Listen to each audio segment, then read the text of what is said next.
Hi hello இன்றைக்கி cooking video தாங்க பார்க்க போகிறோம். சிம்பிளாகவும் இருக்கணும், டேஸ்ட்டாகவும் இருக்கணும்னா இந்த ரெசிபி ஒரு முறை வீட்டில் ட்ரை பண்ணி பாருங்கள்.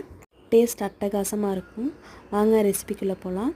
ஒரு பேனில் 4 டேபிள் ஸ்பூன் எண்ணெய் விட்டுட்டு, எண்ணெய் நல்லா சூடானதுக்கப்புறம் சோம்பு, கருவேப்பிலை, விதை நீக்கின 5 வரமிளகாய் எடுத்துக்கோங்க.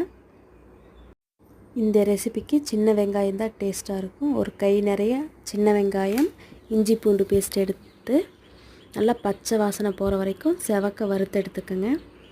1/2 kg ப்ராய்லர் சிக்கன் தான் நான் இன்றைக்கி போட்டிருந்தேன். நீங்கள் நாட்டுக்கோழிலையும் ட்ரை பண்ணலாம், டேஸ்ட் நல்லாயிருக்கும். இதுக்கு எந்த மிளகாத்தூளும் தேவையில்லைங்க. நான் இன்றைக்கி மஞ்சத்தூள், கொஞ்சோண்டு உப்பு, வீட்டில் அரைச்ச மிளகாத்தூள் அது மட்டும்தான் போடுறேன்.